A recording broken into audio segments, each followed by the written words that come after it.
আসসালামু আলাইকুম, কেমন আছেন সবাই? আশা করি সবাই ভালো আছেন, সুস্থ আছেন। হালকেনস্টাইন এইচএসসি একাডেমিক অর্থনীতি দ্বিতীয় পত্রের আরেকটা ক্লাসে আপনাদের স্বাগতম। আপনাদের সাথে আছে আমি নাফিউস সামাদাবির, পড়াশোনা করছি ঢাকা বিশ্ববিদ্যালয়ে।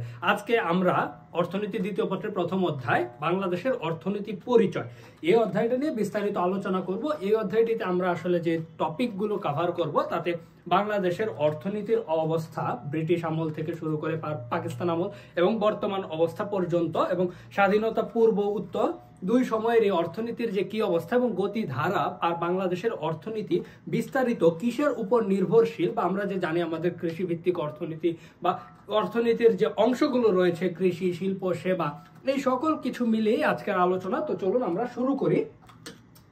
আমাদের প্রথম টপিক হচ্ছে বাংলাদেশের অর্থনীতির ঐতিহাসিক পটভূমি। এখন বাংলাদেশের অর্থনীতির ঐতিহাসিক পটভূমি যদি আমরা চিন্তা করি তাহলে আমাদেরকে চিন্তা করতে হবে যে বাংলাদেশ নামক ভূখণ্ড যেটা অনেক বছর ধরে অবস্থান করতেছে, এই যে আমাদের বঙ্গোপসাগরের কোনায় ভারতের সাথে যে ছোট্ট একটা দেশ, সেটা কিন্তু সবসময় কি বাংলাদেশ হিসেবে পরিচিত ছিল না। এটি প্রথমে ভারতীয় উপমহাদেশের অংশ ছিল, তারপর তখন সেখানে হচ্ছে কি ব্রিটিশ শাসিত সরকার ছিল। এরপর ভারত পাকিস্তান নামক দুইটি রাষ্ট্র যখন আলাদা হলো 1947-এ, তখন এটা পূর্ব পাকিস্তান নামে পরিচিত ছিল। তখন একরকম অর্থনৈতিক অবস্থা ছিল। এরপর 71-এ যখন স্বাধীন হলো তার পরবর্তী সময়ে কিন্তু বাংলাদেশ এসেছে। কিন্তু ঐতিহাসিক পটভূমির কথা যদি আমরা বলি তাহলে কিন্তু আমাদের এই ভূখণ্ড সৃষ্টির পর থেকে আমরা যে বিভিন্ন সময় পার করে এসেছি সেগুলোর ব্যাপারে বলতে হবে। তাহলে এই যে 1971 সালে বাংলাদেশ স্বাধীনতার আগে 23 বছর বা প্রায় 23.5 বছর ছিল হচ্ছে পাকিস্তান শাসনামল। এর আগে প্রায় 190 বছর বা 200 বছরের মতো ছিল ব্রিটিশ শাসনামল। তাহলে বাংলাদেশের অর্থনৈতিক যে পটভূমি ছিল সেটা ছিল হচ্ছে কি, একটা ছিল ব্রিটিশ পূর্ব শাসন, একটা ব্রিটিশ শাসনামল, একটা পাকিস্তানি শাসনামল এবং পরবর্তীতে আজকের এই বাংলাদেশ। তাহলে যখন এই যে বাংলাদেশ যখন হচ্ছে ব্রিটিশের পূর্বে শাসিত হতো, ব্রিটিশ পূর্ব শাসন, তখন দেখা গেল যে মুঘল আমল ছিল, সুলতানি আমল ছিল, নবাবরা শাসন করত, হিন্দু রাজারা শাসন করত। ওই সময়ও কিন্তু এর আগে হচ্ছে বৌদ্ধরা শাসন করত।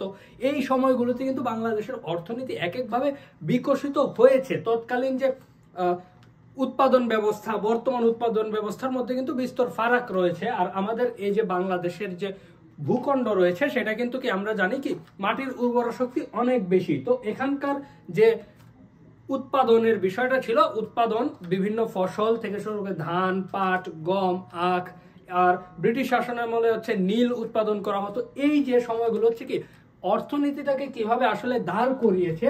তো আমরা চিন্তা করি যে কোন শাসনামলে ঠিক কিরকম ছিল, যে আসলে এই সময়টা আমাদের এই বাংলাদেশের ভূখণ্ড বিভিন্ন সময় হচ্ছে বিভিন্ন শাসকদের দ্বারা কি আসলে শোষিত হয়েছে। তো এই যে একটু যদি আমরা দেখি যে খ্রিস্টীয় 5ম শতকের কৌটিল্যের অর্থশাস্ত্রে দুর্লভ কৃমিদাম বা রেশম শিল্প সহ বিভিন্ন বস্ত্রের কথা উল্লেখ রয়েছে। এক সময় কিন্তু এই ভূখণ্ডে প্রচুর পরিমাণে রেশম চাষ করা হতো, কিন্তু এখন কিন্তু সেটা বিলুপ্ত হয়ে গেছে। আর তখনকার জনগণের প্রধান উপজীবিকা কি ছিল? কৃষি ছিল। বর্তমানেও বাংলাদেশ অনেকটা কৃষি নির্ভর। তাহলে এই যে ব্রিটিশ পূর্ব শাসনামলের কথা যদি আমরা বলি তখন হচ্ছে কি কৃষি নির্ভর একটা অর্থনীতি আমরা দেখতে পাই। এছাড়াও বস্ত্রের ক্ষেত্রে আমরা রেশমের উল্লেখ পাই। কৌটিল্যের অর্থশাস্ত্র বই, এটা কিন্তু হচ্ছে আপনাদের সাধারণ জ্ঞানের জন্য খুবই গুরুত্বপূর্ণ যে কৌটিল্যের অর্থশাস্ত্র বইটি কে লিখেছেন, এক কথায় উত্তরের জন্য এমসিকিউর জন্য আসতে পারে। তো অর্থশাস্ত্রের মধ্যে কিন্তু আমরা হচ্ছে রেশম সম্পর্কে পাই। তো এই যে কৃষি ভিত্তিক একটা অর্থনীতি ছিল, তখন কিন্তু টেকনোলজি এত অ্যাডভান্স ছিল না। তখন হাল চাষ করা মানে গরুর মাধ্যমে হাল চালিয়ে হচ্ছে কি জমি চাষ করা হতো। তো এরকম গ্রামীণ একটা পরিবেশ কিন্তু তখন ছিল। এরপর মৌর্য যুগ থেকে গুপ্ত যুগ আসলো, পাল যুগ আসলো, সেন যুগ সহ বিভিন্ন সময় কিন্তু অতিবাহিত হয়েছে। তো এই ভূখণ্ডের ভূমি ও চাষাবাদের মৌলিক কিন্তু আসলে তখন কোনো পরিবর্তন আসেনি। আর তখন যেহেতু সামন্তবাদ ছিল, তো ওই সময়কাল হতো কি যে রাজা বা এলাকার একজন জমিদার সে সকল জমির মালিক থাকতো এবং দরিদ্র যারা চাষা ছিল বা দরিদ্র যারা ছিল তারা হচ্ছে কি ওই জমি চাষ করতো, বিনিময়ে ওই রাজাকে বা জমিদারকে কর দিতে হতো। তো তাদের কাছে খুব একটা অপশন ছিল না এই হাল চাষ ছাড়া। এছাড়াও কুটির শিল্পের কিছু ছিল, বস্ত্র তৈরি করত কৃষকরা।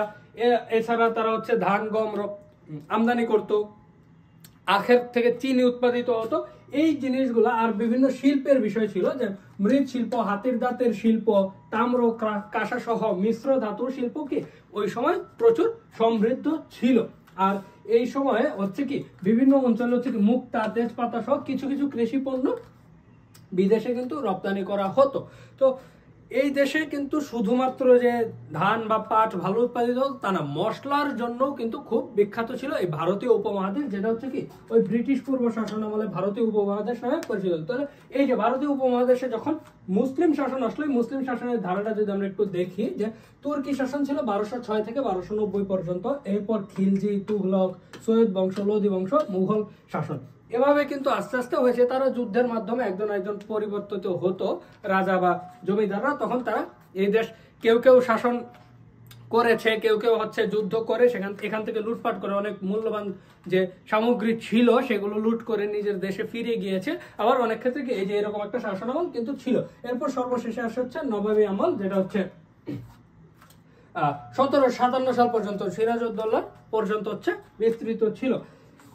এখন আমরা যদি একটু দেখি যে 1200 হতে 1757 খ্রিস্টাব্দ পর্যন্ত মধ্যযুগের অর্থনীতি অঞ্চলে মুসলিম যুগের শাসনামল লক্ষ্য করা যায়। তাহলে মুসলিম যুগে আসলে কি কি জিনিস তখন হয়েছিল, এই জিনিসটা যদি আমরা করি, তৎকালীন সময় হচ্ছে কি আমাদের দেশ বা যে কোনো একটা সভ্যতাই কিন্তু তখন গড়ে উঠতে হচ্ছে কি নদীর কূলঘেঁষে। আর বাংলাদেশ হচ্ছে বা আমাদের এই যে ভারতীয় উপমহাদেশের কথা যদি বলি, তৎকালীন ভারতীয় উপমহাদেশ সেটা ছিল কি প্রচুর পরিমাণে নদ নদী ছিল। তো তখন নদীপথ ছিল খুবই উত্তম একটা সময়।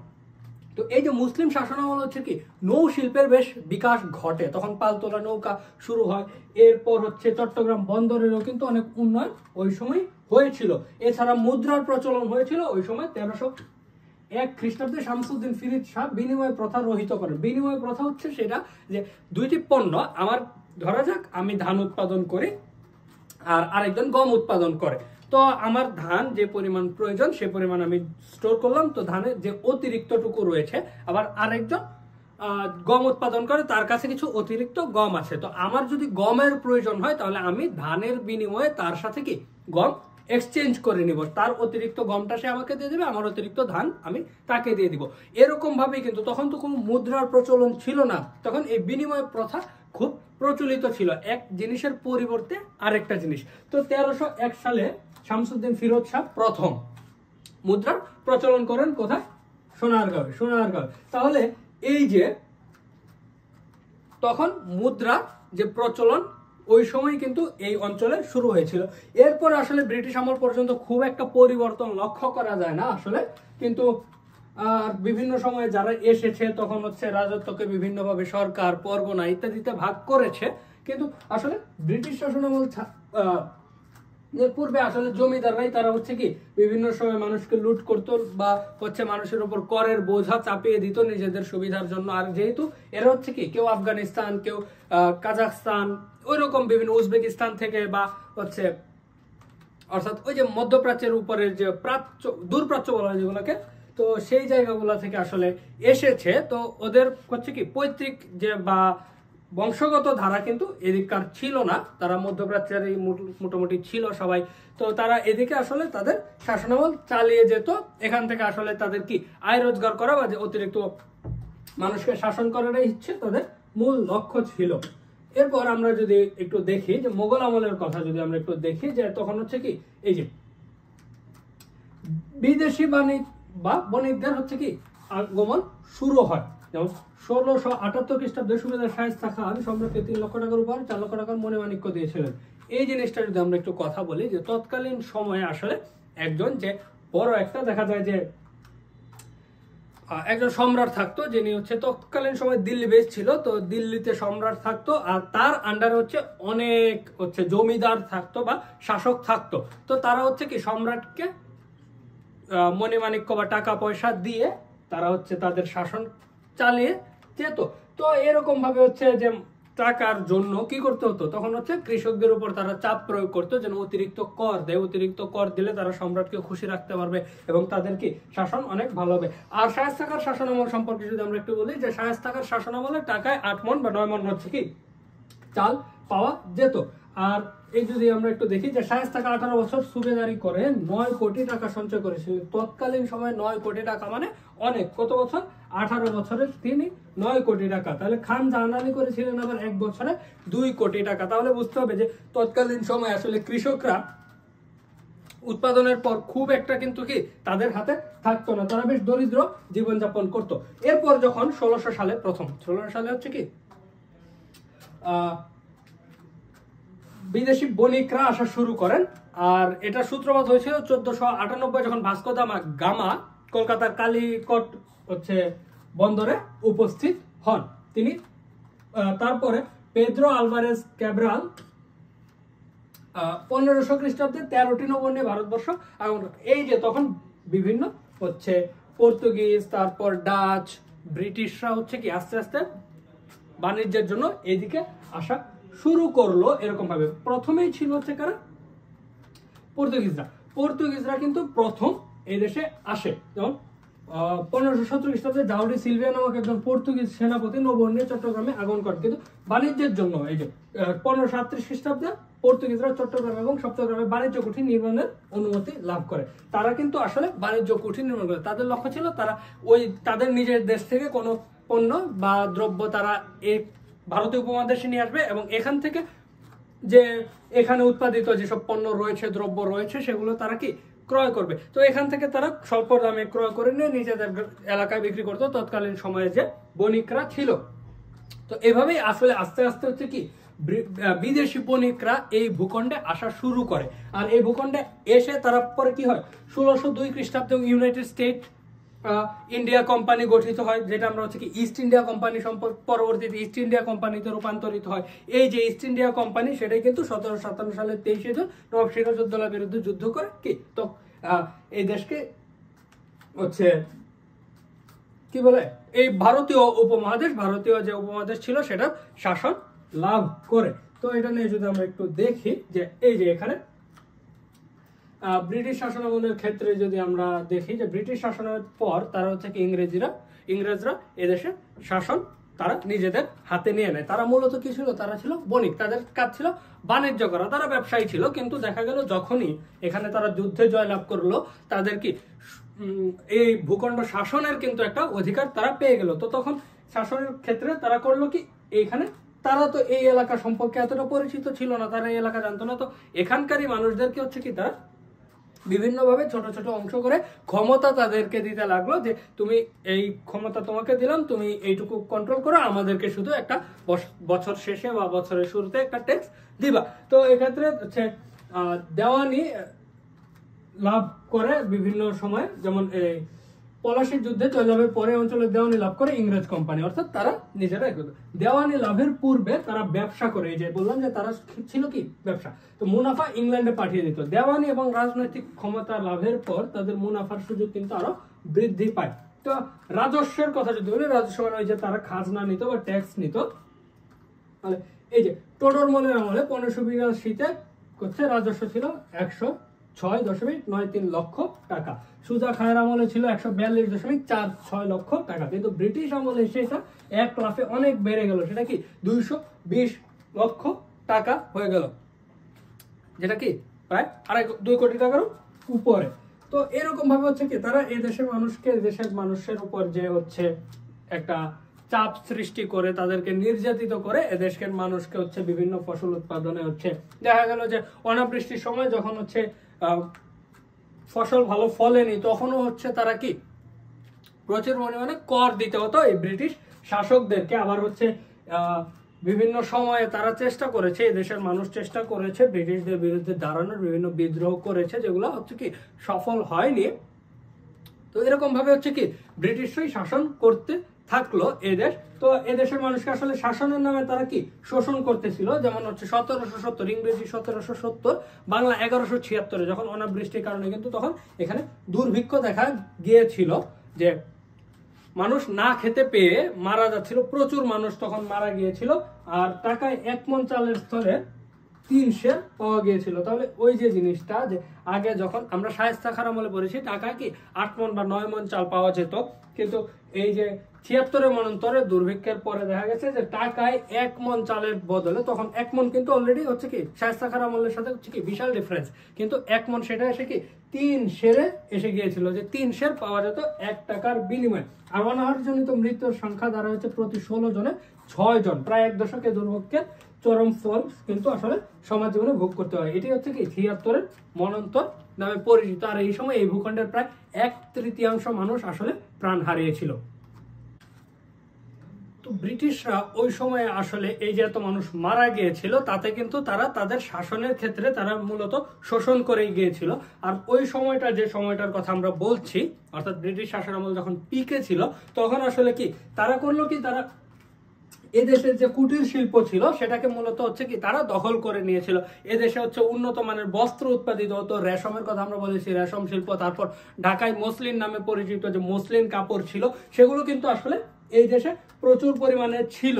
আর তারা করলো কি এই জিনিসগুলোর উপরেই কিন্তু এগুলো এরা হচ্ছে কি এখান থেকে কুটির শিল্পজাত যে পণ্য রয়েছে সেগুলো কি অল্প দামে কিনতো, অল্প দামে কিনে ইংল্যান্ডে হচ্ছে অধিক দামে বিক্রি করতো, কারণ এখানকার যে কাপড় হোক বা পণ্য হোক সেগুলো কি গুণগত মান ছিল অনেক বেশি, গুণগত মানে তারা অনেক উন্নত ছিল। এরপর যখন লর্ড কর্নওয়ালিস 1790 হচ্ছে চিরস্থায়ী বন্দোবস্ত করেন, তখন আসলে ওই যে এখানকার যে জমিদার যারা ছিল, ধনী জমিদার, তারা প্রচুর পরিমাণে লাভবান কিন্তু হয়েছিল, কিন্তু দরিদ্র কৃষকরা আসলে তখন আরো হচ্ছে কি স্থিমিত অবস্থায় পড়ে যায়, তাদেরকে কি আরো ক্ষতিগ্রস্ত হতে হয় এবং তাদেরকে অনেক কষ্ট, দুঃখ কষ্ট কিন্তু সহ্য করতে হয়েছিল। তো এই যে জিনিসগুলো তারা কিন্তু করলো কি যে এদিকের শিল্প ধ্বংস করলো এবং তাদের নিজেদের এলাকা অর্থাৎ ইউরোপে বা ইংল্যান্ডে কিন্তু তখনই আসলে এই সময়টাতেই শিল্প বিপ্লব হয়েছিল। এই যে এলাকার মানুষকে লুট করতো, তারা শোষণ করতো, অতিরিক্ত করের বোঝা চাপিয়ে দিত, এখানকার শিল্পকে ধ্বংস করে দিয়ে কিন্তু ইংল্যান্ডে হচ্ছে কি উন্নত মানের যে টেকনোলজিক্যাল অ্যাডভান্সমেন্ট, তখন হচ্ছে কারখানা বা বাষ্পীয় ইঞ্জিনের কথা যদি দেখে ওই সময়টাতে আসলে কি বাষ্পীয় ইঞ্জিন আবিষ্কৃত হয়েছিল। তো তারা নিজেদের উন্নতির জন্য বিভিন্ন কারখানা স্থাপন এবং যে যে কাজগুলো করলে তারা কি শিল্পকে বিকাশ করতে পারবে, তাই নিজেদের এলাকায় অর্থাৎ এই ভারতীয় উপমহাদেশ থেকে লুট করে আসলে তারা নিজেদেরকে কি উন্নত করেছে। এটাই আসলে কলোনিয়ালাইজেশনের যে মূল বিষয়, সেটা ঔপনিবেশিক শাসনের ক্ষেত্রে এই জিনিসটা বলা যায়। তারপর হচ্ছে এখানকার মানুষকে নীল চাষ করতে হতো, আর নীল চাষ ছিল খুবই ভয়াবহ একটা জিনিস, কারণ এখানকার মাটি খুব উর্বর ছিল, যে কারণে নীল খুব ভালো চাষ হতো। কিন্তু নীল চাষ এক জমিতে করলে সেটার উর্বরতা খুবই হ্রাস পেয়ে যেত এবং পরবর্তীতে সেটা কি অন্য ফসল ফলালে সেটা খুব ভালো উৎপাদিত হতো না। কিন্তু ইংরেজরা নীলের ব্যবসার জন্য খুবই লাভবান হয়েছে, এই কারণে তারা কি এখানকার কৃষকদেরকে জোর করে নীল চাষ করা হতো। নীল বিদ্রোহ নামে একটা বিদ্রোহ আছে যেটা এই নীল চাষকে কেন্দ্র করে হয়েছিল। তারপর দীনবন্ধু মিত্রের এটা নিয়ে একটা নাটক আছে। তো এরকম ভাবে আসলে এখানকার মানুষকে লুট করেছে এই ব্রিটিশ শাসনামল চলার সময়। এরপর 14 আগস্ট 1947 জিন্নার দ্বিজাতি তত্ত্বের মোতাবেক অনুযায়ী কি তখন ভারত পাকিস্তান, আসলে তৎকালীন সময় পাকিস্তান, ভারত পাকিস্তান আলাদা হয়ে গেল, বাংলাদেশ হচ্ছে কি পাকিস্তানের অংশ হয়ে গেল, পূর্ব পাকিস্তান এবং পশ্চিম পাকিস্তান। তো আমরা এই যে বাংলাদেশের ইতিহাসের পটভূমির ক্ষেত্রে একটা জিনিস আমরা আশা করলাম, যেহেতু এইখানে হচ্ছে ভালো এবং ব্রিটিশ শাসন মুক্ত হলো, তাহলে কি হয়তো ভালো কিছু বা বাংলাদেশের বিকাশ ঘটবে সামাজিক অর্থনৈতিক দিক থেকে, কি আমরা দেখতে পাবো যে বাংলাদেশ এগিয়ে যাচ্ছে। কিন্তু আসলে তা কিন্তু হয়নি। যেমন পশ্চিম পাকিস্তানের কারণে হচ্ছে আমাদের কি প্রচুর পরিমাণে টর্চার কিন্তু আসলে হতে হয়েছে, তারাও কি শাসনের নামে শুধুমাত্র শোষণই করেছিল। এরপর ওই যে লর্ড কর্নওয়ালিসের যে চিরস্থায়ী বন্দোবস্ত, সেটার ক্ষেত্রে সেটা হচ্ছে কি 1950 সালে চিরস্থায়ী বন্দোবস্ত হচ্ছে কি বিলুপ্ত হয়ে যায়, যেটাকে আমরা কি জমিদারি প্রথা হিসেবে জানি। জমিদারি প্রথা কিন্তু 1950 সালে বিলুপ্ত হয় কি শেরে বাংলা ফজলুল হকের হাত ধরে। তো ওই সময় হচ্ছে কি সরকারকে নির্ধারিত হারে খাজনা প্রদান সাপেক্ষে কৃষকগণই জমির প্রকৃত মালিক হিসেবে, তো কি এর আগে পর্যন্ত কৃষকরা কখনোই জমির মালিক হতে পারতো না। 1950 সালের পর তারা প্রথম জমির প্রকৃত মালিক এবং মালিকানা হস্তান্তরের ক্ষমতাটা আসলে লাভ করে। তো দেখা যায় তারা ভেবেছিল যে এই সময়ে এসে তারা অন্তত কিছুটা ভালো দিক পাবে এবং ভালো লাভ করবে। কিন্তু অর্থনৈতিক বৈষম্য এবং শোষণ তখনও কিন্তু জারি ছিল। তো কিরকম ছিল এই জিনিসটা নিয়ে যদি আমরা একটু দেখি, যে ভৌগোলিক ব্যবধানের ক্ষেত্রে যদি আমরা একটু চিন্তা করি, পূর্ব পাকিস্তান এবং পশ্চিম পাকিস্তানের মধ্যে দূরত্ব ছিল কি প্রায় 1600 কিলোমিটার বা 1000 মাইলের মতো। এই যে এতটুকু দূরত্বে আসলে একটা দেশ কোনোভাবেই হতে পারে না, মাঝখানে ভারত, দুই পাশে হচ্ছে একটা দেশের দুইটা অংশ। তো পশ্চিম পাকিস্তানের ক্ষেত্রে জনসংখ্যা ও প্রদেশের কথা যদি আমরা চিন্তা করি, তৎকালীন সময়ে হচ্ছে পূর্ব পাকিস্তানে অধিক জনসংখ্যা ছিল। আবার কৃষিক্ষেত্রের কথাও যদি বলি, যে এই যে পূর্ব পাকিস্তান হচ্ছে কি খুবই উর্বর জমি নিয়ে গঠিত ছিল পশ্চিম পাকিস্তানের তুলনায়। তাহলে পশ্চিম পাকিস্তান পূর্ব পাকিস্তানের প্রধান উৎপাদিত পণ্য ছিল তখন পাট এবং বৈদেশিক মুদ্রা প্রায় 70% আসতো। পাটকে সোনালী আঁশ বলার কারণ এটাই যে এই অঞ্চলে প্রচুর পরিমাণে পাট উৎপাদিত এবং বিদেশে রপ্তানি হতো, যেখান থেকে প্রচুর পরিমাণে বৈদেশিক মুদ্রা আসতো। আর এই বৈদেশিক মুদ্রা 70% আসতো থেকে পাট থেকে। আর পশ্চিম পাকিস্তানের ছিল হচ্ছে তুলা। ওইখানকার যে ওয়েদার, ওইখানকার যে মাটি, সেটা হচ্ছে কি তুলা উৎপাদনের জন্য খুবই ভালো। আর পূর্ব পাকিস্তানের মোট উৎপাদনের 58% এবং পশ্চিম পাকিস্তানের 40% আসতো কি কৃষি থেকে। তো এই যে জনসংখ্যার ক্ষেত্রে যদি আমরা একটু দেখি যে পূর্ব পাকিস্তান ছিল জনসংখ্যায় অধিক, পশ্চিম পাকিস্তানের কি জনসংখ্যা ছিল কম। তারপরেও কি মোট জনসংখ্যার 54% পূর্ব পাকিস্তানে থাকা সত্ত্বেও কি পশ্চিম পাকিস্তানের পাঞ্জাব প্রদেশ, আর তখন হচ্ছে 5টা প্রদেশের কথা যদি আমরা বলি পূর্ব পাকিস্তান সহ প্রদেশ ছিল পাঞ্জাব, সিন্ধু, বেলুচিস্তান এবং উত্তর পশ্চিম সীমান্ত প্রদেশ, আর পঞ্চম ছিল পূর্ব পাকিস্তান। তো এই যে পূর্ব পাকিস্তানের জনসংখ্যা বেশি হওয়া সত্ত্বেও এখানকার যে অবদান, অর্থনীতিতে অবদান বেশি হওয়া সত্ত্বেও কি পশ্চিম পাকিস্তানের শাসনের অধিকার কিন্তু তখন পেয়েছিল। তো ব্যাংকিং আর অর্থায়নের নিয়ন্ত্রণ কি ছিল? 1947 দেশ বিভাজনের পর ব্যাংকিং গুলো হচ্ছে কি বোম্বে বা হচ্ছে কি মুম্বাই থেকে করাচিতে কিন্তু আসলে স্থানান্তরিত করা হয়। আর তাহলে পূর্ব পাকিস্তানে যে বিনিয়োগ করা হতো সেটাও কি আসলে পশ্চিম পাকিস্তান থেকে আসতে হতো। আর আন্তর্জাতিকভাবে চাহিদা ক্রমশমান হওয়া সত্ত্বেও পূর্ব পাকিস্তানে বিনিয়োগ হয় পাট ও পাটজাত দ্রব্য উৎপাদন। আর পশ্চিম পাকিস্তানের আদমজি পরিবার নারায়ণগঞ্জে পৃথিবী বিখ্যাত পাট প্রক্রিয়ার কারণে কারখানা স্থাপন করে। দেখা যায় আবার কোথায়? নারায়ণগঞ্জে। কিন্তু নারায়ণগঞ্জ ছিল কি পূর্ব পাকিস্তানে। আমরা আদমজি জুট মিলের কথা যদি আমরা বলি, আদমজি কি এই যে পশ্চিম পাকিস্তানের আদমজি পরিবার। তাহলে পূর্ব পাকিস্তানে দেওয়া একটা কারখানা যেটা হচ্ছে কি পশ্চিম পাকিস্তানের একজন ব্যক্তির মালিকানায় ছিল এবং পশ্চিম পাকিস্তানিরাই কি আসলে ওটা পরিচালনা করতো। তো মাথাপিছু আয়ের কথা যদি আমরা একটু দেখি যে 1949-50 সালে পূর্ব পশ্চিম পাকিস্তানে মাথাপিছু আয় ছিল 305 টাকা ও 330 টাকা। এরপর আসলে 1949-50 সাল হতো 1969-70, এটা দুইবার 1949-50, 1970 থেকে 70, এটা আসলে অর্থ বছর আমরা এভাবে লিখি কারণ অর্থ বছর শুরু হয় হচ্ছে কি জুলাই মাস থেকে। তো এই কারণে এই জিনিসটাকে কি মাঝখানে যেহেতু এক বছর কাউন্ট করা হয়, এই জন্য দুইটার কথাই কিন্তু লেখা হয় 1969-70। তাহলে তৎকালীন পূর্ব পাকিস্তানের মাথাপিছু আয় বছরে 0.7 ভাগ হারে বৃদ্ধি পাওয়ার লক্ষ্যমাত্রা থাকলেও 0.3 ভাগ হারে কমতে শুরু করে। লক্ষ্যমাত্রা ছিল কি বাড়া, কিন্তু আসলে প্রকৃত অর্থে কমতে থাকে। অথচ পশ্চিম পাকিস্তানের সময় 2 ভাগ হারে বৃদ্ধি পায়। তাহলে বোঝা যাচ্ছে যে তৎকালীন সময় আসলে এই অঞ্চলের মানুষ কি পরিমাণ শোষিত হয়েছে। তাদের হচ্ছে পর্যাপ্ত বিনিয়োগ দেওয়া হতো না, তাদেরকে পর্যাপ্ত সুযোগ সুবিধা দেওয়া হতো না। অর্থাৎ বছরে যে বাজেট যেটা পেশ করা হতো, বাজেটের ক্ষেত্রে বাংলাদেশে বা পূর্ব পাকিস্তানের ক্ষেত্রে হচ্ছে কি কম টাকা বরাদ্দ দেওয়া হতো। এরকম নানান প্রকার সকল যে হচ্ছে অর্থ সেটা হচ্ছে কি পশ্চিম পাকিস্তানের উন্নতিতেই আসলে ব্যয় করা হতো। তো এই যে পাকিস্তান শাসন আমলে যে অবস্থা ছিল তাতে কিন্তু আছে আমাদের এই যে পূর্ব পাকিস্তান বাংলাদেশে, বর্তমান বাংলাদেশের মানুষ কিন্তু প্রচুর বৈষম্যের শিকার হয়েছে। উচ্চপদস্থ কোনো স্থানে বাঙালি কাউকে নেওয়া হতো না।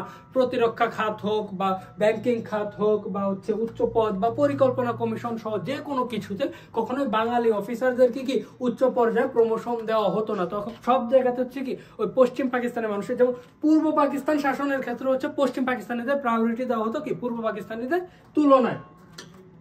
তো এই যে আমরা পূর্ব পাকিস্তান এবং পশ্চিম পাকিস্তানের হচ্ছে কি রপ্তানি আর উন্নয়ন ব্যয় বরাদ্দের যে চার্টটা আছে সেটা যদি আমরা একটু পর্যালোচনা করি তাহলে আমরা সহজে বুঝতে পারবো। যেমন পূর্ব পাকিস্তান হতে পশ্চিম পাকিস্তানের রপ্তানির ক্ষেত্রে যদি আমরা দেখি 1948-49 সেটা ছিল কি 1.88 কোটি, আর পশ্চিম পাকিস্তান হতে পূর্ব পাকিস্তানের রপ্তানি ছিল 13.76। আবার হচ্ছে 1967 থেকে 68 সেটা আসে সর্বোচ্চ 77.90, আর পশ্চিম পাকিস্তান হতে পূর্ব পাকিস্তানে কি 121.60। তাহলে চিন্তা করা যায় যে আন্তঃপ্রদেশ রপ্তানির ক্ষেত্রেও তারা কি আমাদেরকে খুব একটা সুযোগ আসলে দিত না, বাংলাদেশের মানুষ তেমন একটা সুযোগ পেত না। আবার যদি পঞ্চবার্ষিক পরিকল্পনাগুলোর কথা চিন্তা করি, প্রথম পঞ্চবার্ষিক পরিকল্পনা ছিল 1955 থেকে 1960, সেখানে পূর্ব পাকিস্তান বা বর্তমান বাংলাদেশের ছিল হচ্ছে কত 336 কোটি টাকা বরাদ্দ, কিন্তু প্রায় দ্বিগুণ ছিল হচ্ছে কি 722 কোটি টাকা ছিল, দ্বিগুণেরও বেশি আসলে কত 33, হ্যাঁ দ্বিগুণেরও বেশি টাকা আসলে তাদেরকে দেওয়া হতো। এরপর দ্বিতীয় পঞ্চবার্ষিক পরিকল্পনার ক্ষেত্রে আমরা একটু যদি দেখি, তৃতীয়তে হচ্ছে প্রায় 1000 কোটি টাকার মতো বেশি হচ্ছে বরাদ্দ কিন্তু আসলে দেওয়া হয়েছিল। এই যে মোট বরাদ্দ হচ্ছে এখানে 32%, তারা পেয়েছিল হচ্ছে 68%, 34%, 90%, প্রায় 60%-এর মতো আসলে হচ্ছে ওরা, বা 60+ বা 70%-এর কাছাকাছি বা 65%-এর মতো হচ্ছে কি পশ্চিম পাকিস্তানে বরাদ্দ দেওয়া হতো, যেখানে পশ্চিম পাকিস্তানের জনসংখ্যাও কম এবং কি সেখানকার উৎপাদনও কিন্তু আসলে তুলনামূলক পূর্ব পাকিস্তানের চেয়ে অনেক কম ছিল এবং অনুন্নত ছিল।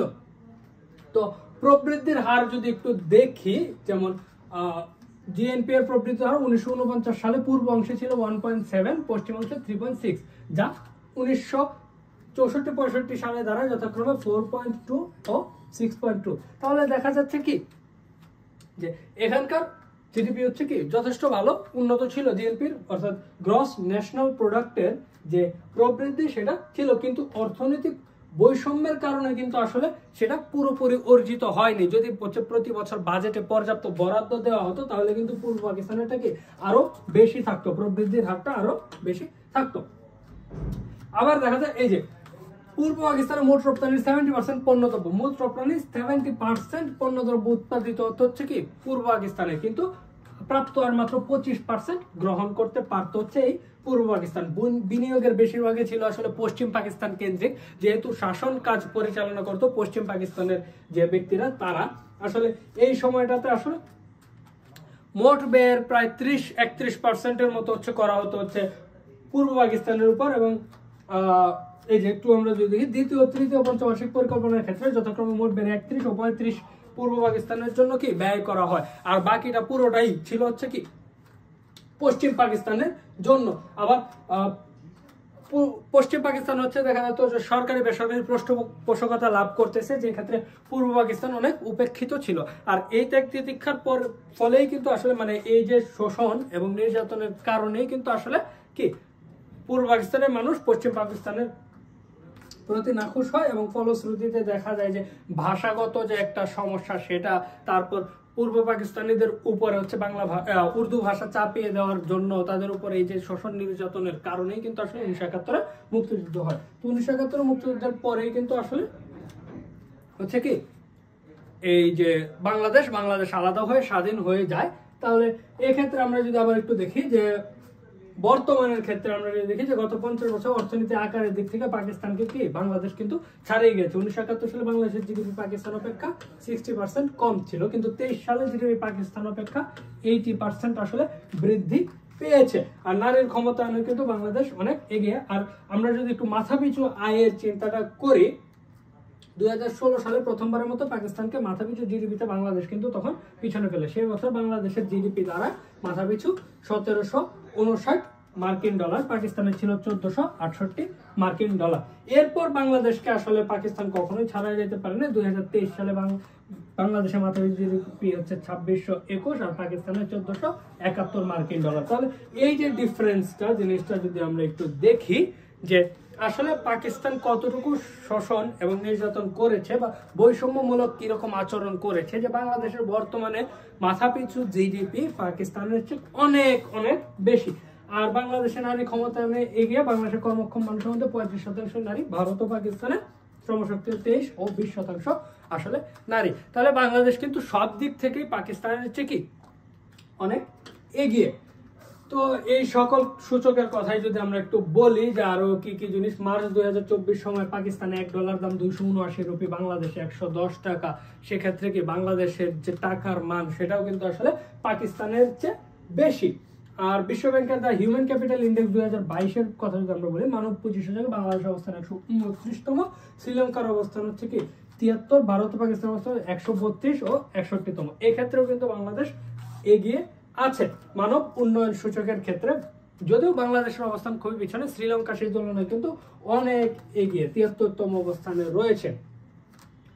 তো আবার বাংলাদেশের মানুষের কথা যদি আমরা চিন্তা করি, যে বাংলাদেশ স্বাধীনতা পরবর্তী সময়ে কিন্তু আসলে অনেকটাই এগিয়েছে, হয়তো তুলনামূলক কম এগিয়েছে কিন্তু যথেষ্ট এগিয়েছে। বাংলাদেশ বর্তমানে একটা সেটব্যাকে আছে, কিন্তু পাকিস্তান আর যদি আমরা পূর্ব পাকিস্তান সিচুয়েশন চিন্তা করি, তাহলে বাংলাদেশ কি অর্থনীতিতে অনেক বেশি উন্নতি করেছে এবং ঘুরে দাঁড়িয়েছে আসলে।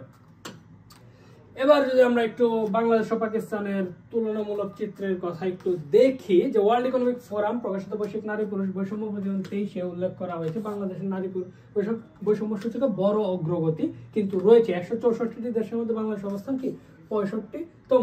কিন্তু এই যে পাকিস্তানের কথা বলি, যদি আমরা পাকিস্তানের কত, পাকিস্তান হচ্ছে 142 নম্বরে। তবে পাকিস্তানে কিন্তু আসলে নারী পুরুষ বৈষম্য প্রকট। আবার হচ্ছে বাংলাদেশে হচ্ছে প্রতি 1000 শিশু মৃত্যুর ক্ষেত্রে বাংলাদেশে মারা যায় হচ্ছে কি 27 জন, পাকিস্তানে 61 জন। এদিক থেকেও কিন্তু বাংলাদেশ খুবই এগিয়ে রয়েছে, বাংলাদেশের শিশু মৃত্যুর হার অনেক কম। এরপর আমরা যদি আসি বাংলাদেশের ভৌগোলিক অবস্থান। ভৌগোলিক অবস্থানটা আসলে একটা দেশের অর্থনীতিতে খুবই গুরুত্বপূর্ণ। যে দেশ নদী, বাংলাদেশের কথা যদি আমরা বলি, বাংলাদেশের প্রচুর পরিমাণে নদ নদী রয়েছে, যে কারণে কি বাংলাদেশের যে অবস্থান, বঙ্গোপসাগরের তীর ঘেঁষে যে উপকূলে যে বাংলাদেশের অবস্থান, এই কারণে কিন্তু বাংলাদেশ হচ্ছে ভৌগোলিকভাবে জমি বাংলাদেশের অনেক উর্বর।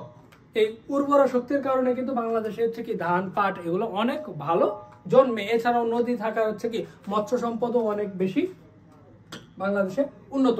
তো এই যে ভৌগোলিক পরিচয়ের ক্ষেত্রে যদি আমরা বলি, বাংলাদেশের ভৌগোলিক পরিচয়টা আপনারা জেনে রাখবেন। বাংলাদেশ 20 ডিগ্রি 34 মিনিট উত্তর থেকে 26 ডিগ্রি 38 মিনিট উত্তর অক্ষাংশ এবং 88 ডিগ্রি 1 মিনিট পূর্ব থেকে 92 ডিগ্রি 41 মিনিট পূর্ব দ্রাঘিমার মধ্যে অবস্থিত। দ্রাঘিমা রেখার কথা যদি আমরা বলি, ওই যে পৃথিবীকে হচ্ছে অনেকগুলো দ্রাঘিমা বা হচ্ছে বিষুব রেখা দ্বারা ভাগ করা হয়েছে। সেই ক্ষেত্রে বাংলাদেশ পৃথিবীর মধ্য দিয়ে যেটা গিয়েছে সেটাকে 90 ডিগ্রি মূল মধ্যরেখা বলা হয়। তো সেখান থেকে আসলে বাংলাদেশের যে দূরত্বের বিষয়টা, সেটার ক্ষেত্রে এরকম আর কি পূর্ব উত্তর পূর্ব, পূর্ব পশ্চিম, উত্তর দক্ষিণ অনুযায়ী হচ্ছে ভাগ করা রয়েছে।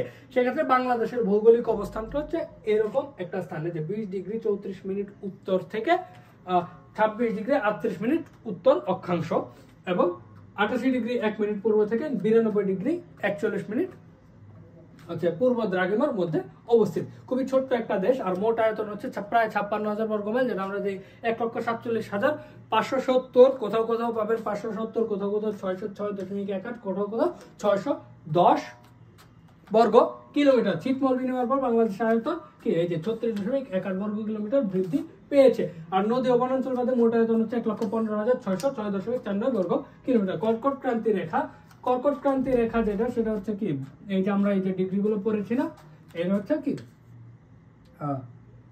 23.5 ডিগ্রি, সরি 23.5 ডিগ্রি, 23.5, 23.5 ডিগ্রি কর্কট ক্রান্তি রেখা আসলে বাংলাদেশের উপর দিয়ে গিয়েছে, যেটা খুব সম্ভবত ফরিদপুরের উপর দিয়ে আর কি, ফরিদপুরের ভাঙার আশেপাশে কোথাও কোনো একটা এলাকা দিয়ে হচ্ছে 23.5 ডিগ্রি অক্ষরেখা হচ্ছে গিয়েছে। এই কারণে হচ্ছে এটা কর্কট ক্রান্তি রেখা। এই জন্য বাংলাদেশকে কি ক্রান্তি অঞ্চলে বলা হয়। বাংলাদেশের 3 দিকে রয়েছে কি ভারত, পূর্ব দিকে রয়েছে মায়ানমার এবং দক্ষিণে কি বঙ্গোপসাগর। এবার সীমানা রেখার কথা যদি, বাংলাদেশের মোট সীমানা রেখা হচ্ছে 5,138 কিলোমিটার। এর মধ্যে স্থল সীমা হচ্ছে 4,227 এবং সমুদ্র সীমা 711 কিলোমিটার। ভারতের সাথে সবচেয়ে বেশি সীমানা বাংলাদেশের রয়েছে, তারপরে রয়েছে মায়ানমারের সাথে, আর দক্ষিণে তো বঙ্গোপসাগরে রয়েছে। আর বাংলাদেশের অর্থনৈতিক সমুদ্র হচ্ছে 200 নটিক্যাল মাইল। আর চট্টগ্রাম উপকূল থেকে 354 নটিক্যাল মাইল পর্যন্ত হচ্ছে বাংলাদেশের কি সীমা। সাধারণত সমুদ্র সীমা হচ্ছে, রাজনৈতিক সমুদ্র সীমা হয় 12 নটিক্যাল মাইল পর্যন্ত। তাহলে এই যে বাংলাদেশ একটা স্বাধীন সার্বভৌম দেশ, এই হচ্ছে বাংলাদেশের সীমানা রেখা। এইটা হচ্ছে বাংলাদেশের কি আমরা ভৌগোলিক অবস্থান সম্পর্কে জানতে পারতেছি। ভৌগোলিক অবস্থানে যদি আরেকটা জিনিস আছে, সেটা হচ্ছে জনসংখ্যা। বাংলাদেশের জনসংখ্যা 2023 সালের সুমার অনুযায়ী কি 17.1 কোটি। জনসংখ্যার ঘনত্ব প্রায় 1171 জন। প্রতি বর্গ কিলোমিটার কি 1171 জন বাংলাদেশে বসবাস করে। আর প্রতিবেশী দেশ হিসেবে রয়েছে হচ্ছে ভারত, ইমিডিয়েট ভারত, আর কি মায়ানমার। এছাড়াও আশেপাশে রয়েছে হচ্ছে শ্রীলঙ্কা, ভুটান, নেপাল, এই দেশগুলো। আর ভাষার ক্ষেত্রে বাংলাদেশের রাষ্ট্রভাষা অবশ্যই বাংলা এবং স্কুল কলেজে হচ্ছে উচ্চ শিক্ষায় ইংরেজি ভাষা ব্যবহার আসলে করা হয়। এরপর উপজীবিকার ক্ষেত্রে আসলে কৃষি কাজই হচ্ছে কি বাংলাদেশের অধিবাসীদের প্রধান উপজীবিকা। দেশের মোট শ্রমশক্তির 45% কৃষিক্ষেত্রে, 17% শিল্প এবং সেবা খাতে, 38% নিয়োজিত। বাংলাদেশ আসলে কৃষি প্রধান দেশ। এই দেশের যেহেতু আমরা জমি অনেক উর্বর, তো কৃষি কিন্তু আসলে প্রচুর পরিমাণে কি বিকশিত হয়েছে ওভার দ্য টাইম। কিন্তু বর্তমানে বাংলাদেশও কিছুটা শিল্প নির্ভর হওয়ার চেষ্টা করছে, শিল্পের উন্নতি করার চেষ্টা করছে। আর বাংলাদেশের দক্ষিণ পশ্চিম অঞ্চল হচ্ছে পৃথিবীর বৃহত্তম বদ্বীপের অংশ। এখানে হচ্ছে কি বদ্বীপ হচ্ছে সেই অঞ্চল যেখানে হচ্ছে কি সমুদ্র থেকে সমুদ্রের সাথে নদী মিলিত হয়, ওই জায়গাটাকে হচ্ছে কি বদ্বীপ বলা হয়ে থাকে। তো বাংলাদেশের যে এই যে দক্ষিণ পশ্চিম অঞ্চল রয়েছে সেটা হচ্ছে কি পৃথিবীর বৃহত্তম বদ্বীপ। তাহলে ভৌগোলিক অবস্থান অনুযায়ী বাংলাদেশ খুবই সুন্দর একটা জায়গা আছে। বাংলাদেশের আবহাওয়ার কথাও যদি আমরা চিন্তা করি, উত্তরে হিমালয়ের কারণে উত্তরের যে বাতাস সেটা আসতে পারে না, যে কারণে বাংলাদেশে কি নাতিশীতোষ্ণ অবস্থা কিন্তু বিরাজ করে, যে কারণে হচ্ছে বাংলাদেশে কি ফসল ফলানো বা উৎপাদন কাজ খুবই সহজ, আর নদী থাকায় সেচ কাজ কিন্তু খুবই সহজ হয়ে যায়, এবং হচ্ছে প্রচুর পরিমাণে বর্ষাকালে বৃষ্টিপাত হয়। এছাড়া হচ্ছে গ্রীষ্মকালে খুব বেশি গরম পড়ে না, শীতে খুব একটা কি ঠান্ডা পড়ে না, যে কারণে ভৌগোলিক অবস্থান থেকে বাংলাদেশ খুবই একটা সুন্দর জায়গা রয়েছে। এরপর আসি যে একটু বাংলাদেশের পরিবেশ সম্পর্কে। পরিবেশ বলতে আমরা সাধারণত জানি কি প্রাকৃতিক পরিবেশ, সামাজিক পরিবেশের কথা। তো বাংলাদেশের প্রাকৃতিক পরিবেশ কিন্তু তার ভৌগোলিক অবস্থান দ্বারা কি নির্ধারিত হয়। তো প্রাকৃতিক পরিবেশ নিয়ে যদি আমরা আলোচনা করি, যে প্রকৃতি থেকে আমরা যে জিনিসগুলো পাই, অর্থাৎ নদী নালা খাল বিল অক্সিজেন বায়ু আবহাওয়া যা আছে সবকিছু কিন্তু কি মাটি পানি এই সকল কিছু হচ্ছে কি প্রাকৃতিক পরিবেশের অন্তর্গত। আর সামাজিক পরিবেশ হচ্ছে আমাদের বা সাংস্কৃতিক মানবিক বা সামাজিক পরিবেশ, সেটা হচ্ছে কি আমাদের যে কৃষ্টি কালচার রয়েছে বা আমরা সমাজে যে বসবাস করি, কিরকম সমাজে বসবাস করি, এই জিনিসগুলো নিয়ে কিন্তু আসলে আমাদের কি সামাজিক পরিবেশ। তো প্রাকৃতিক পরিবেশ সাথে প্রাকৃতিক ভারসাম্য বিষয়ে যদি আমরা একটু দেখি, যে পরিবেশ দূষণ, জনস্ফীতি, ভূমিকা ইত্যাদি ক্রমবর্ধিত সমস্যা কিন্তু আমাদের ভোগ করতে হচ্ছে। এছাড়াও যে বনভূমির ক্ষেত্রে, যে একটা দেশের জন্য আসলে পর্যাপ্ত কারেক্ট হচ্ছে 25% বনভূমি থাকতে হয়, কিন্তু বাংলাদেশে সেটা 17.something 18%-এরও আসলে কম, অথচ বাংলাদেশে কিন্তু বনভূমির সংখ্যা কি সেই হিসেবে অনেক কম। আর এছাড়াও যে কৃষি মৎস্য চাষ প্রভৃতি উৎপাদন বৃদ্ধিতে আমরা সচেষ্ট হতে পারি, ফসল অথবা স্বাস্থ্যের পক্ষে ক্ষতিকর জীবগুলো দমন, জীবের স্বাভাবিক জীবনযাত্রা আসলে নিশ্চিত কিন্তু আমাদের করতে হবে। তো এই যে বাংলাদেশে প্রাকৃতিক পরিবেশের উপর কিন্তু বাংলাদেশের যে অর্থনীতি সেটা বিশেষভাবে নির্ভরশীল। যেমন ভৌগোলিক অবস্থান, ভূপ্রকৃতির কথা, আমরা ভৌগোলিক অবস্থানের কথা আমরা পড়েছি। ভূপ্রকৃতির ক্ষেত্রে আমরা একটু যদি চিন্তা করি, বাংলাদেশের ভূপ্রাকৃতিকের মধ্যে হচ্ছে কি 3 ভাগে ভাগ করা। একটা হচ্ছে কি টারশিয়ারি যুগের পাহাড় সম, প্লাইস্টোসিন কালের সোপান সম, এবং কি বর্তমান কালের প্লাবন সমভূমি। তো এই যে বিভিন্ন অঞ্চল কিন্তু আসলে বিভিন্নভাবে বাংলাদেশের অর্থনীতিতে ভূমিকা রাখে। এই যে ভৌগোলিক ভিন্নতা যে রয়েছে, ভূপ্রাকৃতিক ভিন্নতা বাংলাদেশে, যে পাহাড়ি অঞ্চল রয়েছে, সমভূমি অঞ্চল রয়েছে, নদী ভিত্তিক সমভূমি রয়েছে। তো দেখা যায় যে অঞ্চল পাহাড়ি এবং ঢালু, অর্থাৎ আমরা যদি চিন্তা করি যে মৌলভীবাজার সিলেট অঞ্চলের কথা, তাহলে সেখানে হচ্ছে কি ঢালু জমে এবং প্রচুর পরিমাণে বৃষ্টিপাত হয়, যে সেই কারণে ওইখানে হচ্ছে কি চা উৎপাদিত হয় প্রচুর। আবার উত্তরের দিনাজপুর রংপুরের কথা যদি বলি, সে অঞ্চলের ভৌগোলিক অবস্থান বা আবহাওয়া এরকম যে সেখানে প্রচুর পরিমাণে ধান, পাট, ইক্ষুত, আখ, তামাক এগুলো কিন্তু, যেমন চিনিকল কিন্তু হচ্ছে ওই উত্তরাঞ্চলে অবস্থিত। দিনাজপুরে চিনিকল ছিল, যেটা হচ্ছে কি কারণ ওইদিকে আখ প্রচুর পরিমাণে উৎপাদিত হয়, যেগুলো হচ্ছে কি বাংলাদেশের কি অর্থনীতিতে ভূমিকা রাখে। এরপর উপকূল রেখার কথা যদি বলি, বাংলাদেশের উপকূল অর্থাৎ বঙ্গোপসাগর রয়েছে, বাংলাদেশি কোল ঘেঁষে, আর চট্টগ্রাম সমুদ্র বন্দর, যেটা হচ্ছে কি এই যে বাণিজ্যিক দিক থেকে কি বাংলাদেশকে করেছে সমৃদ্ধ। যে বিভিন্ন দেশের সাথে এক সময় হচ্ছে কি চট্টগ্রাম বন্দর হচ্ছে বাংলাদেশের প্রবেশ পথ হিসেবে কাউন্ট করা হতো, কারণ তখন হচ্ছে মানুষ নদীপথে অধিক যাতায়াত করতো, সমুদ্র পথে যাতায়াত করতো, যে কারণ হচ্ছে কি চট্টগ্রাম সমুদ্র বন্দর বাংলাদেশকে বাণিজ্যিক ভাবে অনেক সমৃদ্ধ করেছে। এরপর যদি আমরা আসি যে নদ নদীর কথা, যে বাংলাদেশে নদ নদীর কথা, বাংলাদেশে প্রায় 233টার মতো নদী রয়েছে, যার মধ্যে আন্তঃসীমান্ত নদী অর্থাৎ যেগুলো হচ্ছে কি দুই দেশে যে নদীগুলো আছে, যেমন অন্য দেশ থেকে উৎপত্তি হয়ে এক দেশ থেকে উৎপত্তি হয়ে অন্য দেশে প্রবেশ করেছে, এরকম নদীকে বলা হয় আন্তঃসীমান্ত নদী। তো বাংলাদেশে আন্তঃসীমান্ত নদী রয়েছে হচ্ছে কি 57টি, যার মধ্যে 54টি হচ্ছে কি ভারত এর সাথে, আর 3টা হচ্ছে মায়ানমারের সাথে। মায়ানমারের যে নদীগুলো রয়েছে সেগুলো হচ্ছে কি নাফ, মাতামুহুরি, সাঙ্গু। আবার কিছু নদী আছে যেগুলো হচ্ছে কি বাংলাদেশে উৎপত্তি হয়েছে, আবার বাংলাদেশেই শেষ হয়েছে। বাংলাদেশে বড় বড় যে নদীগুলো রয়েছে, পদ্মা, মেঘনা, যমুনা, সবগুলোর কথাই যদি আমরা বলি, সেগুলো কি উৎপত্তি স্থল হচ্ছে ভারত, অথবা কোনোটা নেপালে উৎপত্তি হয়েছে, নেপালে মানুষ সরোবরে, অর্থাৎ ভারতের মধ্য দিয়ে আসলে বাংলাদেশে প্রবেশ করেছে ওই নদীগুলো। কোনোটা তিব্বতে উৎপত্তি হয়েছে, কোনোটা নেপালে, কোনোটা হিমালয়ে উৎপত্তি স্থল, কিন্তু সেগুলো আস্তে আস্তে কি বাংলাদেশে প্রবেশ করেছে ভারতে। এই জন্য ভারতের সাথে আন্তঃসীমান্ত নদী আছে হচ্ছে কয়টা, 54টা। এরপর আমরা জলবায়ু বৃষ্টিপাতের কথা যদি বলি, বাংলাদেশ আসলে ক্রান্তীয় অঞ্চলে অবস্থিত। এখানকার জলবায়ু হচ্ছে কি উষ্ণ এবং আর্দ্র। যে কারণে হচ্ছে মৌসুমী বায়ুর প্রভাবে হচ্ছে প্রচুর বৃষ্টিপাত হয়। এখানে বৃষ্টিপাত 120 থেকে 345.4 সেন্টিমিটার হলো, গড়ে 203 সেন্টিমিটার বা বৃষ্টিপাত হয়ে থাকে। আর বাতাসে গড় আর্দ্রতা সর্বোচ্চ 99% এবং সর্বনিম্ন 36%। তো এই যে বাতাসের আর্দ্রতার কারণে প্রচুর পরিমাণে বৃষ্টিপাত হয়, বৃষ্টিপাত হলে কি হয়, ধান ভালো জন্মায়। তো এই কারণে বাংলাদেশের মাটি কি, যেহেতু ধান উৎপাদন করতে প্রচুর পরিমাণে পানি সেচ দিতে হয়। আবার হচ্ছে এই যে চায়ের ক্ষেত্রে যদি আমরা বলি, যেমন মৌলভীবাজার সিলেট অঞ্চলে প্রচুর পরিমাণে বৃষ্টিপাত হয়, যে কারণে হচ্ছে কি চা ওইদিকে খুব ভালো উৎপাদিত হয়। এরপর তাপমাত্রার কথা যদি বলি, বাংলাদেশ হচ্ছে কি এটা মৌসুমী জলবায়ুর দেশ, যে কারণে হচ্ছে বাংলাদেশের তাপমাত্রা থাকে নাতিশীতোষ্ণ। এখানে কখনোই খুব বেশি গরম পড়ে না, আবার খুব ঠান্ডাও পড়ে না। এখানে গড় তাপমাত্রা গ্রীষ্মকালে হচ্ছে 21 ডিগ্রি থেকে 34 ডিগ্রি সেলসিয়াস এবং শীতকালে 11 ডিগ্রি থেকে 29 ডিগ্রি সেলসিয়াস। সর্বোচ্চ তাপমাত্রা 37 ডিগ্রি সেলসিয়াস এবং শীতকালে সর্বনিম্ন গড় তাপমাত্রা কিন্তু এগুলো একদিনের না, একদিনে কিন্তু আসলে বাংলাদেশে আমরা 41-42 ডিগ্রি পর্যন্ত দেখেছি, কিন্তু গড়ে সেটা হচ্ছে কি 37 ডিগ্রি সেলসিয়াস এবং শীতকালে সর্বনিম্ন 7 ডিগ্রি সেলসিয়াস পর্যন্ত আসলে লক্ষ্য করা গিয়েছে। এরপর মাটির কথা যদি বলি, বাংলাদেশের নদীমাতৃক যেহেতু দেশ, তো বাংলাদেশ হচ্ছে কি প্রচুর পরিমাণে বিধৌত পলি মাটি দ্বারা গঠিত। আর এই অঞ্চলে এই কারণেই কিন্তু আসলে কৃষি নির্ভরশীল শিল্পগুলো বা কৃষির উৎপত্তি এত বা কৃষির বিকাশ এত বেশি হয়েছে, কারণ এখানকার মাটির যে বৈশিষ্ট্য প্রাকৃতিক ভাবে এখানে আসলে নাইট্রিক ও ফসফরিক অ্যাসিড থাকে, যেটা হচ্ছে কি মাটির উর্বরতা, জমির উর্বরতা বৃদ্ধি করে। এরপর উদ্ভিদের ক্ষেত্রে যদি আমরা চিন্তা করি, যে আমরা বলেছি যে আসলে এই যে বাংলাদেশে বিভিন্ন প্রকার কিন্তু আসলে উদ্ভিদ রয়েছে, এখানে বনভূমি রয়েছে, বাংলাদেশে সুন্দরবন রয়েছে, বনভূমি সৃষ্ট উদ্ভিদ ও বনাঞ্চল দ্বারা আসলে বৃষ্টিপাত, ভূমির ক্ষয়রোধ, বন্যা নিয়ন্ত্রণ প্রভৃতি গুরুত্বপূর্ণ কার্যাবলী কিন্তু আসলে এই যে উদ্ভিদ বা বনভূমি দ্বারাই কিন্তু আসলে প্রভাবিত হয়। তো এখানে যে রকম বনাঞ্চল রয়েছে সেগুলো হচ্ছে চট্টগ্রাম, পার্বত্য চট্টগ্রাম ও সিলেটের যে পাহাড়ি বনভূমি, যা ক্রান্তীয় চিরহরিত অরণ্য হিসেবে পরিচিত। আর এটার আয়তন হচ্ছে কি 15,326। এরপর ঢাকা, টাঙ্গাইল, ময়মনসিংহ, দিনাজপুরের যে ক্রান্তীয় পতনশীল এবং পত্রযুক্ত বৃক্ষের যে বনভূমি, সেটার আয়তন প্রায় 875 বর্গ কিলোমিটার। এবং সুন্দরবনের কথা আমরা বলছিলাম, যেটা প্রায় 6,786 বর্গ কিলোমিটার। এটা কত অর্থনৈতিক সমীক্ষা অনুযায়ী হচ্ছে কত 6,017 বর্গ কিলোমিটার। তাহলে এই যে বাংলাদেশের বনাঞ্চলের ম্যাক্সিমাম পার্টটাই কি হচ্ছে সুন্দরবন।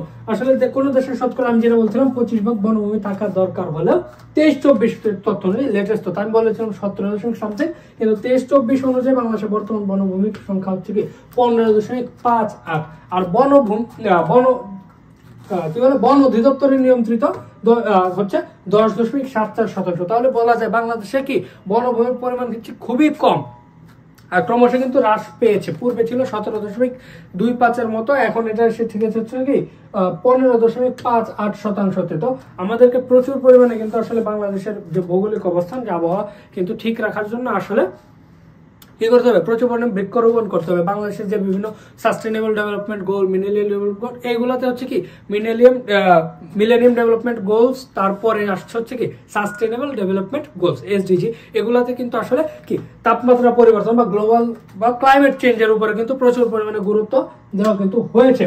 এরপর খনিজ সম্পদের ক্ষেত্রে যদি বলি, বাংলাদেশের খনিজ সম্পদের মধ্যে রয়েছে হচ্ছে কি কি গ্যাস, কয়লা, তেল, খনিজ, শিলা, চুনা, পাথর, সিলিকা, বালু, গন্ধব সহ আরো অনেক কিছু। যেমন আমাদের হচ্ছে কি গ্যাস ক্ষেত্র রয়েছে, তেল উৎপাদিত হয়, তারপরে কয়লার খনি রয়েছে, এরকম বিভিন্ন খনিজ সম্পদ কিন্তু বাংলাদেশে রয়েছে। এরপর প্রাণীজ সম্পদের ক্ষেত্রে যদি চিন্তা করি, বাংলাদেশে হচ্ছে মাছ, মাংস, ডিম, চামড়া, রেশম প্রভৃতি প্রাণীজ জগৎ হতে কিন্তু আসলে পাওয়া যায়। বাংলাদেশ যেহেতু নদীমাতৃক দেশ, এই নদীমাতৃক দেশে প্রচুর নদীতে কিন্তু প্রচুর মাছ পাওয়া যায়।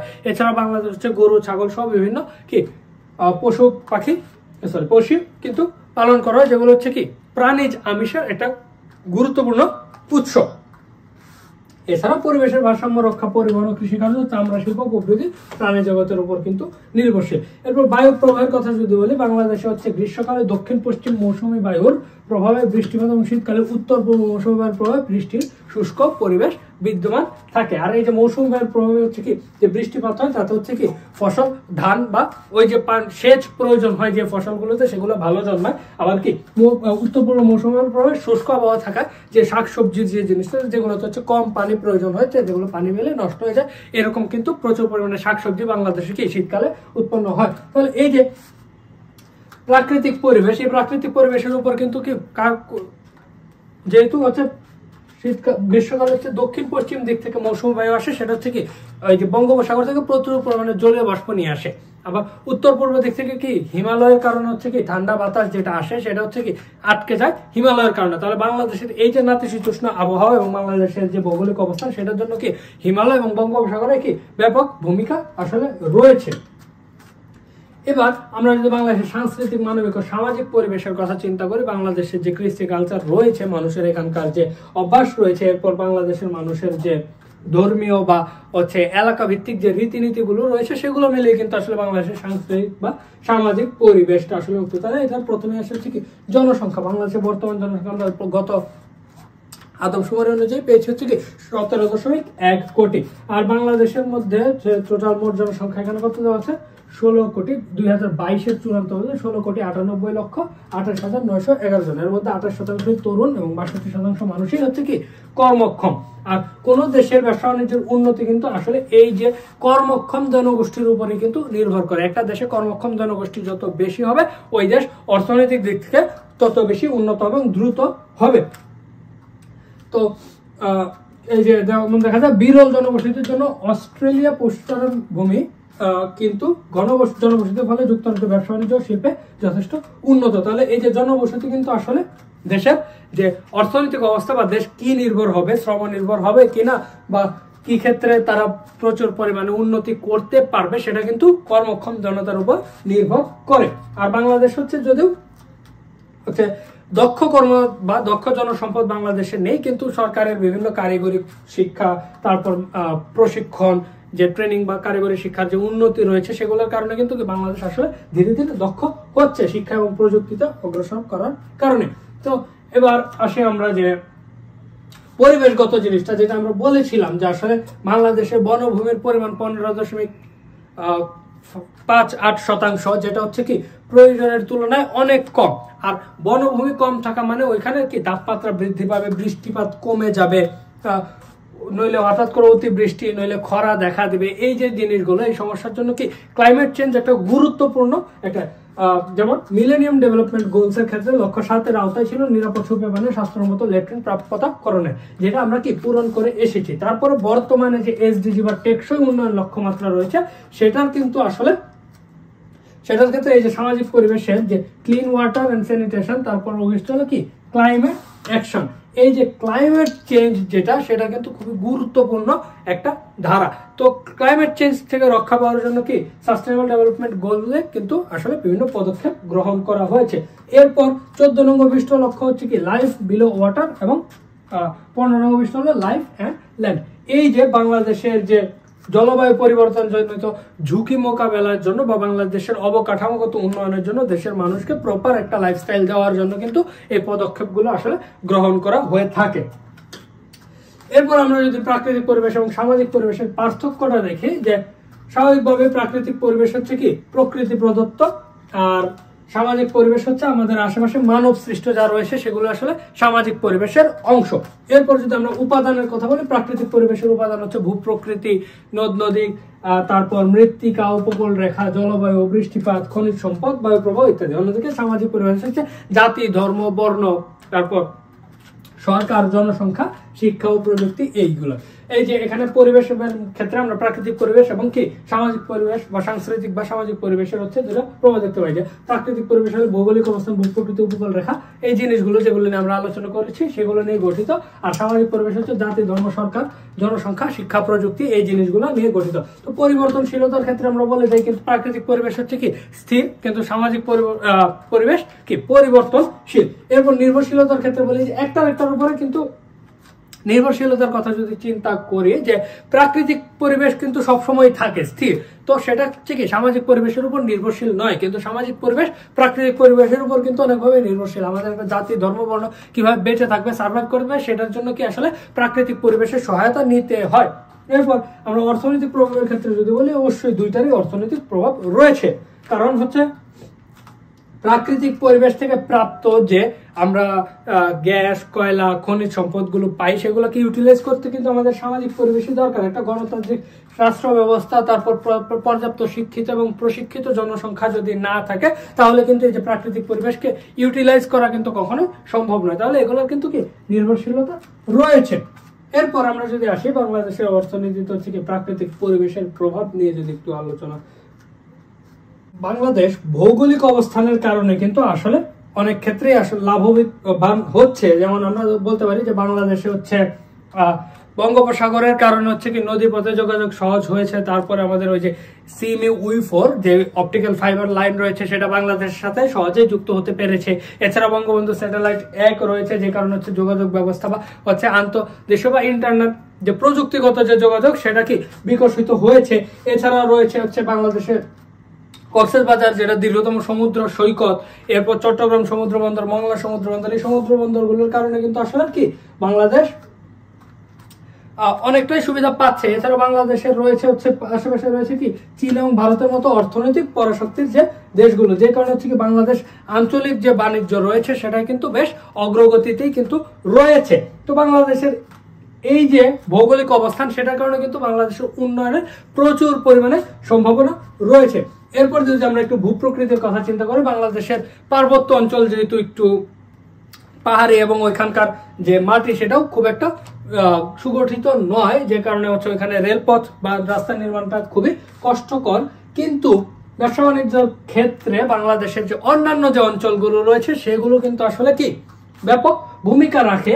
এবং এক জায়গা থেকে যেমন হচ্ছে পদ্মা সেতু নির্মাণের কারণে কিন্তু বাংলাদেশে কি হয়েছে, যোগাযোগ ব্যবস্থা 19টি জেলার সাথে ঢাকার কি যোগাযোগ স্থাপন সম্ভব হয়েছে। আর এই কারণে হচ্ছে বাংলাদেশে এটা কিন্তু ব্যাপক ভূমিকা রাখবে যে দ্রব্যগুলো আগে অন্যান্য জায়গা থেকে, অর্থাৎ ওই যে 19টা জেলা রয়েছে সেগুলো ফেরিতে করে বা নদী পথে অনেক কষ্ট করে, অনেক সময় সাপেক্ষ ছিল, সেটা কিন্তু অনেক সহজ হয়ে গিয়েছে। যে কারণে হচ্ছে কি সহজে ওই জিনিসগুলো বা দ্রব্যগুলো উৎপাদনের পর ঢাকায় আসতে পারতেছে। এবং কি অর্থনৈতিক দিক থেকে কিন্তু এটা খুবই একটা উন্নয়নের একটা লক্ষণ বা লাভবান হচ্ছে বাংলাদেশের অর্থনীতি। এরপর জলবায়ুর কথা যদি বলি, বাংলাদেশে এই যে বৃষ্টিপাত, তারপর হচ্ছে নাতিশীতোষ্ণ আবহাওয়ার কারণে কিন্তু কি ফসল খুব ভালো ফলে, কৃষি খুবই বিস্তৃত। এরপর নদ নদীর কারণে হচ্ছে কি নদ নদীতে হচ্ছে নদী পথে স্বল্প খরচে পণ্য দ্রব্য আমদানি রপ্তানি করা যায়, যেটা হচ্ছে কি বিমান পথে বা আকাশ পথে বা স্থল পথে অনেক ব্যয়বহুল হয়, যেটা হচ্ছে চট্টগ্রাম বন্দর, মংলা সমুদ্র বন্দর। এই সমুদ্র বন্দরগুলো ব্যবহার করে আমরা বিভিন্ন দেশে রপ্তানি বা আমদানি কাজটা আসলে করতে পারি। আর বেসরকারি খাতে প্রায় 95% যাত্রী ও মালামাল কিন্তু পরিবাহিত হয়ে থাকে কি অভ্যন্তরীণ নৌপথে। এরপর উপকূল রেখার কথা বলেছি, উপকূল রেখার প্রভাবে রেখা ভগ্ন হলে কি নিকটবর্তী সমুদ্র গভীর হলে সেখানে বন্দর নির্মাণ করা সহজসাধ্য আসলে হয়ে থাকে।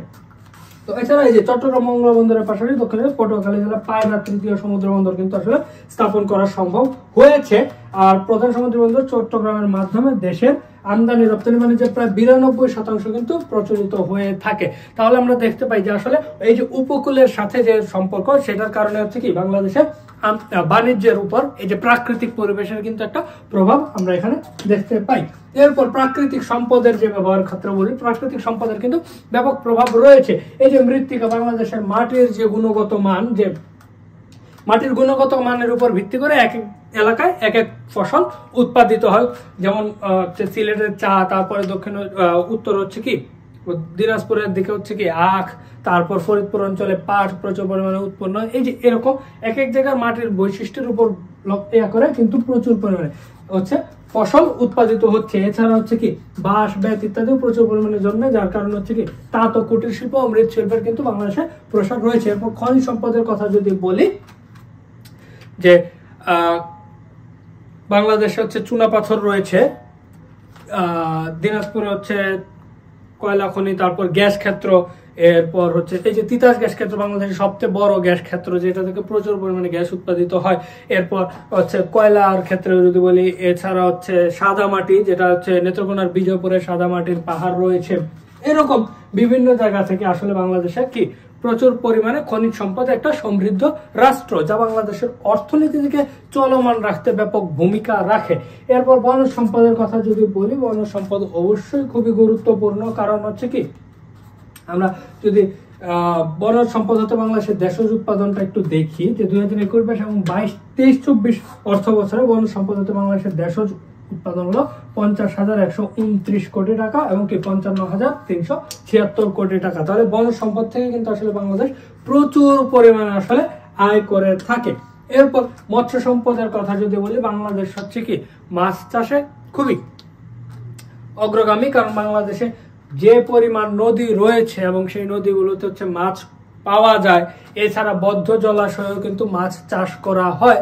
বাংলাদেশে প্রচুর পরিমাণে এই যে দেশজ উৎপাদনের প্রায় 2.45% মৎস্য খাতের অবদান এবং প্রবৃদ্ধি অর্জিত হয়েছে কি 2.80%। এটা কত 22-23 অর্থ বছরে যদি আমরা দেখি প্রায় কি 2.45%। বর্তমানে দেশের জিডিপি এর 2.45 এবং 2.38 এবং সার্বিক কৃষিজ আয়ের 21.83% কি মৎস্য খাত থেকে কিন্তু আসে।